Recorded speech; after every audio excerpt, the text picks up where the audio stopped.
അതിൽ എനിക്ക് ചേർക്കാനുള്ളത് എനിക്കൊന്നും അത് ശരിയായിട്ടുള്ള രാഷ്ട്രീയ റീഡിംഗ് ആണോ ഉപരിപ്ലവ രാഷ്ട്രീയ റീഡിംഗ് ആണോ ഈ പറയുന്നത് മനസ്സിലാവുന്നില്ല.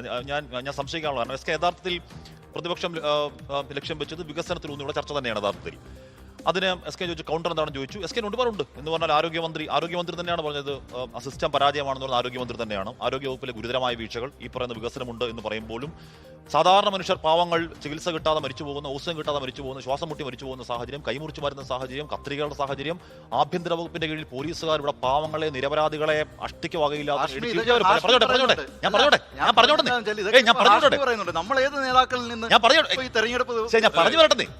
ഇതിലൂടെ പറഞ്ഞു വന്നാലേ മനസ്സിലാവുള്ളൂ.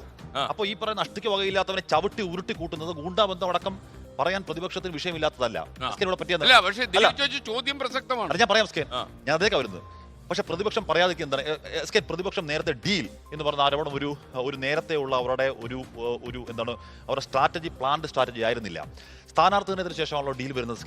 സ്ഥാനാർത്ഥിന് ശേഷം ഡീൽ എന്ന ആരോപണത്തിലേക്ക് പ്രതിപക്ഷം പോകാനുള്ള കാരണം എന്താണ്? ഞാൻ നേരത്തെയൊക്കെ പറഞ്ഞതുപോലെ RSS എന്താണ് കോൺഗ്രസ് മുക്ത ഭാരതം എന്ന RSS BJP താല്പര്യം, കോൺഗ്രസ് മുക്ത ഭാരതം എന്ന അഡ്വക്കേറ്റ് B ഗോപാലകൃഷ്ണൻ അടക്കമുള്ള ഇവിടുത്തെ നേതാക്കളുടെ താല്പര്യം അടക്കം നിൽക്കുമ്പോഴാണ് ഈ പറയുന്ന തൃപ്പൂണിത്തുറയിലടക്കം, കോന്നിയിലടക്കം, റാന്നിയിലടക്കം BJPയുടെ ശക്തമായ കോറുവോട്ടുള്ള മണ്ഡലങ്ങളിൽ അവർ സ്ഥാനാർത്ഥികളെ നിർത്താതെ ഉള്ള ഒളിച്ചുകളി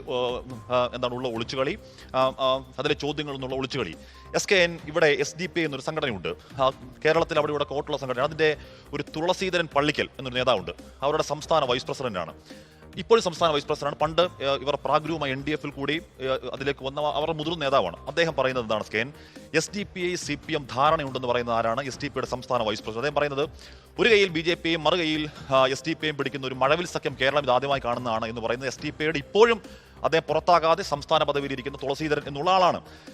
പോട്ടെ, അത് രാഷ്ട്രീയ ആരോപണം അല്ലെങ്കിൽ അദ്ദേഹത്തിന് എന്തെങ്കിലും വിയോജിപ്പിന്റെ ആരോപണം നോക്കിക്കഴിഞ്ഞാൽ അവരുടെ പട്ടിക എടുത്താൽ നോക്കുമായിരുന്നു. അവർക്ക് അമ്പലപ്പുഴയിൽ 6 പഞ്ചായത്ത് അംഗങ്ങൾ, ഒരു മുനിസിപ്പാലിറ്റി അംഗമുണ്ട്. അവർക്ക് അവിടെ സ്ഥാനാർത്ഥിയില്ല. ആലപ്പുഴയിൽ അവർക്ക് വലിയ വോട്ടുണ്ട്, സ്ഥാനാർത്ഥിയില്ല. വേങ്ങര കഴിഞ്ഞ തവണ വലിയ വോട്ട് നേടിയ സ്ഥലമാണ്. വേങ്ങരയിൽ അവർക്ക് സ്ഥാനാർത്ഥിയില്ല. വേങ്ങരയിൽ ഇടതുമുന്നണി സ്ഥാനാർത്ഥിയോട് SDP ഞാൻ പറഞ്ഞു പൂർത്തിയാക്കട്ടെ.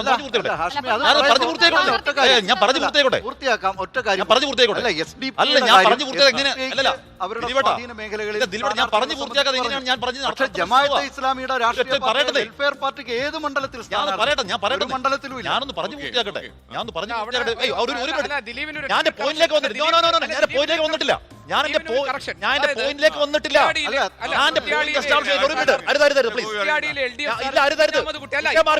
വിഷയം മാറിപ്പോരുത്. ഞാൻ എന്റെ വിഷയം എസ്റ്റാബ്ലിഷ് ചെയ്തിട്ടില്ല. പ്ലീസ്, ഞാൻ എന്റെ വിഷയം എസ്റ്റാബ്ലിഷ് ചെയ്തിട്ടില്ല.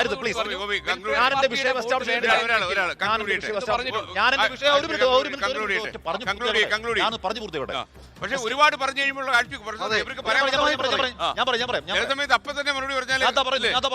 അപ്പൊ അങ്ങനെ ഒരു കയ്യിൽ SDP ഡീൽ, BJP ഡീൽ എന്ന ആരോപണം നിലനിൽക്കുമ്പോൾ ഇവിടെ 28% വരുന്ന ന്യൂനപക്ഷ വോട്ടുകൾ നഷ്ടമാകുമോ എന്ന് പ്രതിപക്ഷത്തിന് സ്വാഭാവികമായും ആശങ്കയുണ്ട്. ആ ചതിക്കണിയിൽപ്പെട്ട ആ വോട്ടുകൾ ഒഴുകിപ്പോകാതിരിക്കാനാണ് അവർ ഡീൽ എന്ന ആരോപണത്തിൽ ഉറച്ചു നിൽക്കുന്നത്. ആ ഡീൽ ആരോപണം എസ്റ്റാബ്ലിഷ് ചെയ്ത് കഴിഞ്ഞാൽ ആ വോട്ടുകൾ സേഫ് ആണെന്ന് കണ്ടു കഴിഞ്ഞാൽ അടുത്ത വിഷയങ്ങൾ അവർ കടക്കാൻ പോവാണ്. അത് വികസനമടക്കം ഈ പറയുന്ന ശബരിമല അടക്കം അടുത്ത് അവർ കടക്കാൻ പോവാണ്. ഡീലിലേക്ക് വരാൻ അവർ നിർബന്ധിതമായതാണ്, അല്ലാതെ വികസനത്തിന് വിളിച്ചോടിയതല്ല.